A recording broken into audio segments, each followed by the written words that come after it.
Hoy es martes de la Semana Santa y vamos a narrar en lo que los evangelios cuentan sobre lo que sucedió aquel martes de la última semana de Cristo, que sería, según el calendario hebreo, martes 12 de Nisan. Hoy es un día, podemos decir, poco relevante desde el punto de vista de los acontecimientos históricos, pero muy interesante desde el punto de vista del contenido teológico de todo lo que se nos narra en los evangélicos que Jesús compartió aquel día. Jesús ha amanecido en Betania, como viene haciendo todos estos días desde que ha llegado a Jerusalén, y por la mañana camina hacia Jerusalén. Por el camino se vuelve a encontrar la higuera que ya se había encontrado ayer, que le había dicho una maldición, que no iba a dar fruto más, y el día de hoy, cuando va de camino a Jerusalén, se la encuentra seca. Los discípulos incluso se sorprenden de lo rápido que se ha secado o que ha tenido efecto lo que él dijo sobre ella. Y Jesús le dice a los discípulos que nosotros, porque nos podemos dar por incluidos, todo lo que pidiéramos creyendo, lo recibiríamos. Incluso que decir una montaña que está echada al mar, si lo hacemos con fe. Con esto Marcos, que es el evangelista que narra esto, cierra un quiasmo en el que primero se encuentra la higuera, después purifica el templo con la expulsión de los mercaderes y después se encuentra la higuera seca, y cierra como un relato, que es lo importante de cada evangelista, que cada relato tenga una coherencia. Y después de esto Jesús va al templo a enseñar, como cada día, y del día de hoy hay un montón de pasajes que los voy a leer porque hay mucho contenido desde el punto de vista de las parábolas y las enseñanzas. Lo primero es que se cuestiona la autoridad de Jesús. Se narran varios evangelios. Le preguntan a Jesús los fariseos que dónde procede su autoridad, ¿no? Todas estas preguntas que le hacen muchos pasajes de los que vamos a ver hoy tienen que ver con que los fariseos, los saduceos y los escribas tratan de tentar a Jesús para ver si lo pillan en un renuncio, a ver si logran cazarlo en alguna contradicción, porque es que todo el pueblo le aclama y ellos querían que eso no fuera así. Y Jesús le rebota la respuesta con otra pregunta. Dice, ¿la autoridad de Juan era de Dios o de los hombres? Y ellos son conscientes de que esa pregunta no tiene una buena respuesta por parte de ellos, porque ellos se equivocaron en negar a Juan como profeta. Y no quería decir que era de Dios, porque entonces Jesús le hubiera dicho, por ejemplo, y si la autoridad era de Dios, ¿por qué no le creíste? Y no querían responder que la autoridad era de los hombres, porque los fariseos temían la reacción del pueblo, que el pueblo reconocía a Juan como profeta. Y entonces decidieron no contestarle a Jesús. Y Jesús dice, bueno, pues si ustedes no contestáis, yo tampoco os explico con qué autoridad hago estas cosas. Eso también lo hacía con la autoridad del cielo, ¿no? Y además, Jesús no era un profeta cualquiera. Cuando Jesús llegó a Jerusalén el día 10 de Nisan, que lo narramos en el domingo, la multitud se preguntaba acerca de él, ¿quién es este? Y algunos contestaron, este es el profeta. El profeta es de quien habla Moisés en Deuteronomio 18, diciendo que llegaría un profeta al cual oirían. Se estaba refiriendo al Mesías. Cuando el texto dice el profeta, no es un profeta cualquiera, es una forma de referirse al Mesías. Después está la parábola de los dos hijos, uno que hace caso al padre y otro que no, pero el que en realidad no le hace caso le dice que sí, pero el que le hace caso al principio decía que no, le refunfuñaba un poco.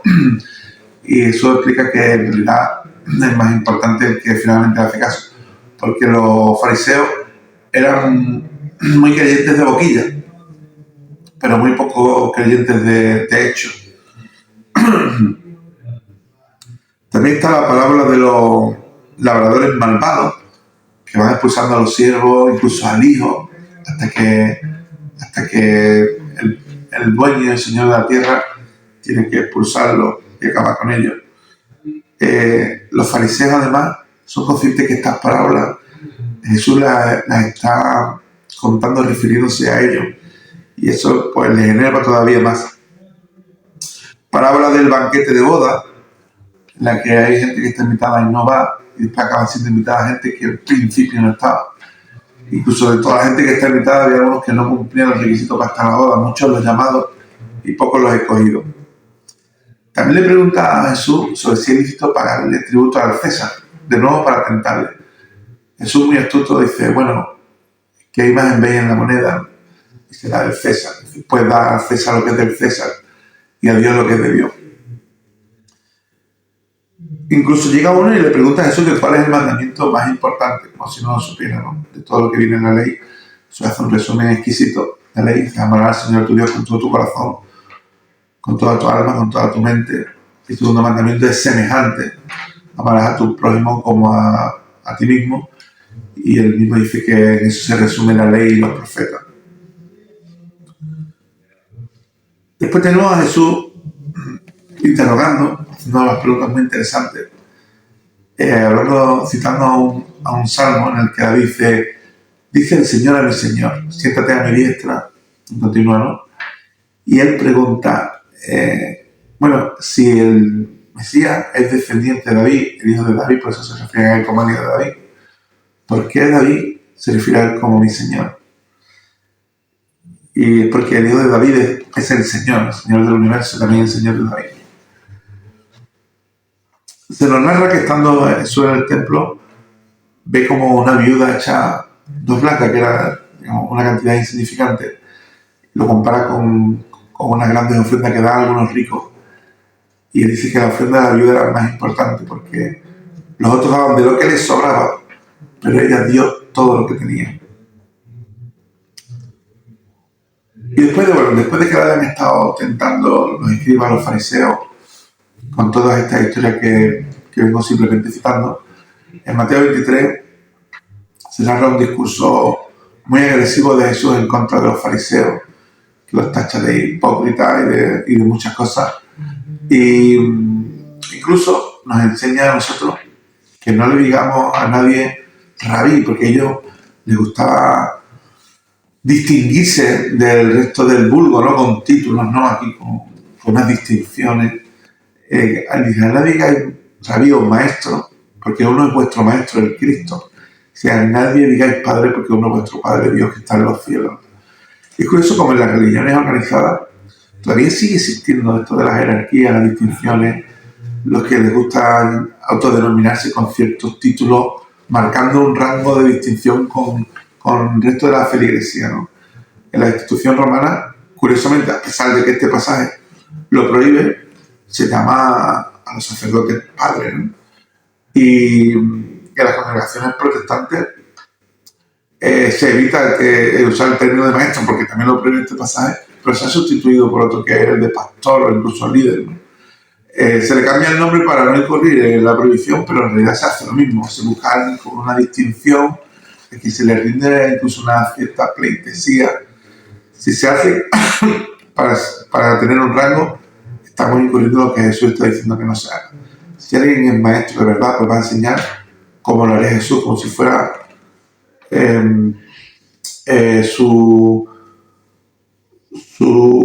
sustituto o actuando en su nombre, ¿no? Pero no lo haría para tener una medallita colgada en el pecho. Después, al terminar el día, Jesús vuelve a hacer lo que hace todos los días. Este es el último día en el que Jesús continúa con esta rutina de estar en el templo enseñando y después volver a Betania, porque ya el resto de las noches, en la noche de hoy, del martes al miércoles, vuelve a pasar la Betania, pero ya en la última, pues ya después se quedaría en Jerusalén. Y cuando para en el Monte de los Olivos, antes de bajar a Betania, mirando a Jerusalén, Jesús predice su destrucción ese día, se lamenta, y Jesús ese mismo día, estando en el Monte de los Olivos, suelta lo que se conoce como su discurso escatológico, que ya oficialmente no es día 12, porque estamos hablando del día 12, sino que sería día 13, porque con la puesta de sol cambiamos de día. Mañana comentaremos un poco lo que lo que sucede en el día 13, comenzando con el discurso escatológico y todo lo que hay en ese día.